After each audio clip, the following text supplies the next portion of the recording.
please subscribe and don't forget to press the bell icon to get notified whenever we upload a new video.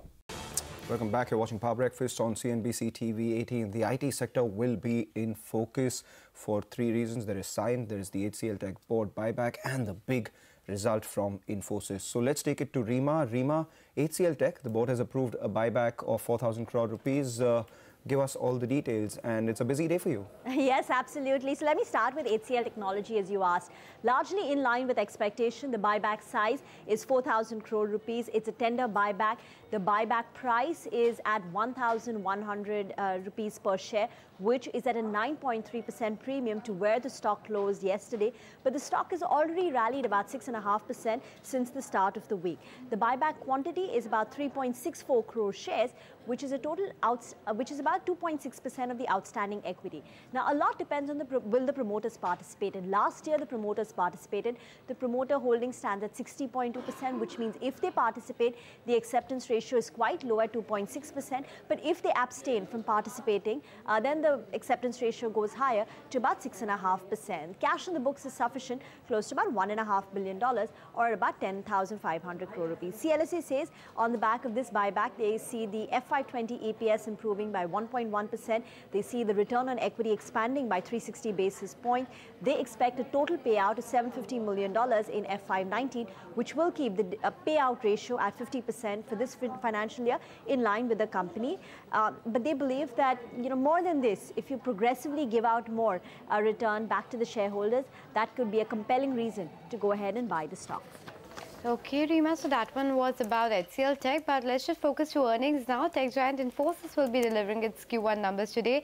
Now, TCS delivered a big beat on the numbers. Is that the expectations from Infosys as well? No, the expectations a little, the expectations are good because Q1 is a seasonally strong quarter for IT companies in Infosys, but I guess the numbers will not look as good as what we saw in the case of TCS. So dollar revenue growth of 1.5%, constant currency growth would be about 2.5 to 2.7%. Compare that to TCS, which was a 4.1% growth. Margins will be impacted by 100 basis points on a quarter-on-quarter basis on account of wage hikes as well as visa costs, partly offset by the rupee depreciation of nearly 4%. Profit, according to our poll, will be higher by close to about 1.6%. Key, as always, will be what happens to the FY19 guidance. In constant currency revenues, the company was guiding for 6 to 8%, likely to maintain it. In terms of dollar revenue guidance, which was at 7 to 9%, could be brought down by 100 basis points on account of cross-currency headwinds, which basically is your dollar strength. So on account of the dollar strengthening, when you translate the non-USD currencies back, non-USD revenues back into dollar, that will negatively impact the dollar revenue. So dollar revenue guidance could be brought down. Question is what happens to their margin guidance. It was brought down in the prior quarter by 100 basis points. So for FY19, their guidance is at 22 to 24%. The question is, now that the rupee is depreciated 4 to 5% since the last time the company gave out the guidance, is there a case to revise it higher? Or even if they don't, the street expects the actual margin to be closer to the upper end. Some key things to watch: BFSI, because if the numbers are good, then it would corroborate what TCS is saying, and then you would believe there is an industry-wide pickup there. Leadership attrition, because they've lost quite a few big heads like Sangeeta Singh, Nitish Banga currently. Deal wins were quite good in the prior quarter. Is it sustainable? The stock is it's moved up 25% this year, but it's underperformed at TCS. It's trading at a 30% valuation discount to TCS. What the street wants to know is whether the growth rates can converge. Currently, in-fee growth rates are at 6 to 8%. For TCS, we're expecting 10%. The moment in-fees growth rates start moving towards TCS, then there is a case for the valuation gap to narrow. Okay, Rima, thank you so much for that. So that is on Infosys. Remember, the management will brief the press today at 4:30 p.m. So the results are expected post the market hours. Keep an eye out on Infosys through the day.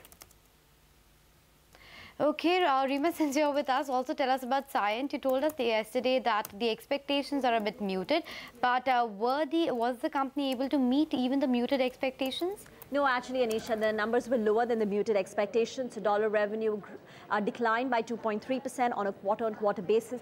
Expectation was for a 1.5% decline. Margins have fallen by 187 basis points on a quarter-on-quarter basis to 12.2%. That is driving a sharp decline of 30% in the company's profitability. Margins, as we said, were impacted by wage hikes as well as lower utilization. That said, despite a very soft start to the year, the company has maintained its FY19 guidance, which was a double-digit services growth, a 35% growth in design-led manufacturing, and flat margins. So they expect recovery to take place from Q2. But purely for today, Q1 numbers weaker, so there could be some softness in the stock or some weakness. All right, thanks a lot for that, Reema. In the meanwhile, let's move on to the next story. I caught up with the management of Jyoti Laboratories, the Troika at Jyoti Laboratories, the founder, the daughter, as well as the joint MD. They spoke together for the first time ever. And they spoke about plans as far as the growth potential of individual brands and their business strategy is concerned. Watch out. One of the weaker parts in your portfolio right now is the household insecticide, perhaps because the industry is not doing well in the coil segment. The mosquito repellent business is completely driven by the seasons.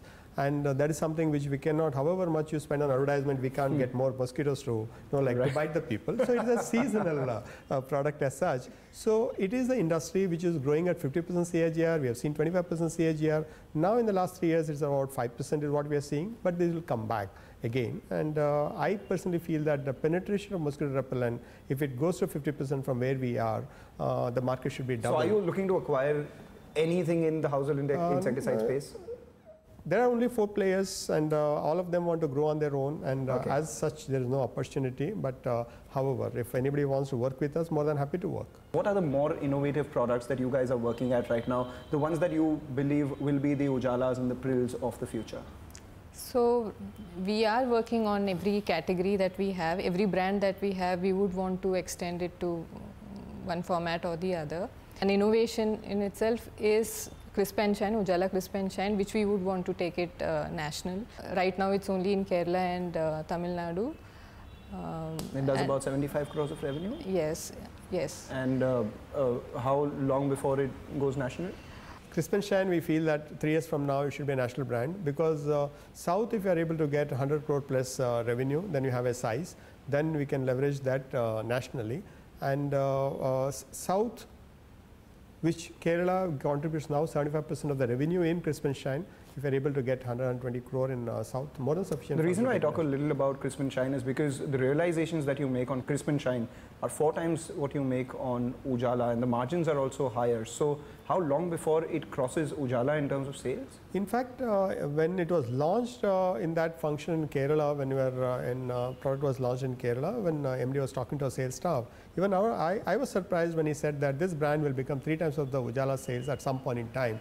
And today, what is that some point in time? He said when you go national, and Kerala has already become 3 times Ujala sales there. So going by that, it should be about 500-600 crore brand by 2025. I'd like to add a little more on this Crisp and Shine. Ujala is for white clothes, purely for white clothes, whereas Crisp and Shine is targeted towards the colored clothes. It will make the colors a little more vibrant. So Ujala is for white, this is for colored clothes. That is why that calculation of 1 into 3 comes into it. Because people own 3 colored clothes as per 1 white clothes. Not you actually. Because I know. For me, then I will have only that Ujala. All right. So is this your strategy, which has always been where you launch in Kerala, then launch in Tamil Nadu, and then go forward?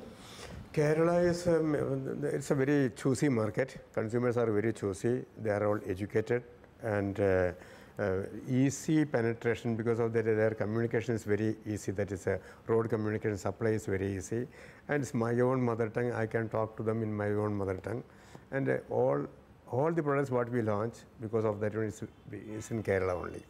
That is the only reason. That is so your rule of thumb is if it does well in Kerala, it does well in India. Anywhere it can sell. Okay. You'll never price yourself as a lower variant of an existing product. Is that a strategy? That is a strategy only, because we never want to discount our products. On the other hand, we want to give the higher satisfaction. Whatever any of these existing products are giving, much more satisfaction whether we can give to the consumer.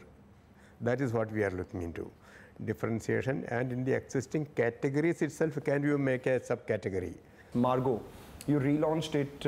Okay, a very interesting conversation there. Do watch out for that. A weekender coming really soon on CNBC TV18.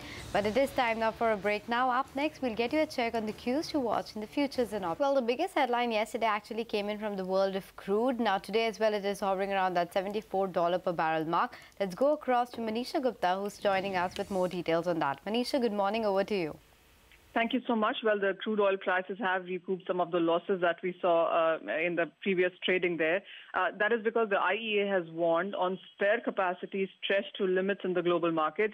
There are production losses in several countries like Venezuela, Canada, Norway, Libya, etc. And even as Saudi Arabia and Russia are increasing output, but it is at the cost of spare cushion. So that is what the world is getting worried about. And we saw some premium come back in case of prices. But then again, it is going to be dependent on the way the US dollar moves, the US-China trade tensions develop going forward. Much cues really would come in from that. It is the base metal prices that you need to keep an eye on as well, because we started this week on a positive note, but we don't seem to be ending the week in the same way, because there is pressure back in case of copper, iron ore, nickel. All of these metals actually have seen some more decline in the Shanghai markets right now. All right, Manisha, thanks a lot for that. Let's shift focus to the F&O space, because some positive cues coming in from there. You know, yesterday the FIs bought about 580 crores in index futures. That takes their weekly purchase to closer to that 4,000 crore mark. And in doing so, the FIs also added about 15,000 long contracts in index futures. So this week so far, they've added close to around 50,000 long contracts. So with that, the FII long exposure now stands at 51%. Good news for the bulls. And this compares with 41% at the start of the week and 38% at the start of this series. So that means from net short, the FIIs have now become net long. The 11,000 mark is the key fulcrum to watch out for, because while we crossed that 11,000 mark yesterday, the bulls believe that they can defend that mark. Nearly 15.5 lakh shares written on the 11,000 put. Now, 10,900 put has been seeing writing out there. And the bulls got the bears got a little jittery, because the 10,900 call as well as the 11,000 call, which has the maximum open interest, saw some positions being unwound out there. So we will have to watch out for as the battle for 11,000 stays. In couple of stocks, on my radar, Jet Airways has entered F&O ban. IDBI Bank is out of F&O ban, and this is backed by some news as well of that strike. So it will be very interesting to see how IDBI pans out in trade today. Okay, Mangalam, thank you so much for that. Do stay tuned to CNBC TV18, because coming up in just a bit, Arvind Sanger of Geosphere Capital joins in to talk about the market,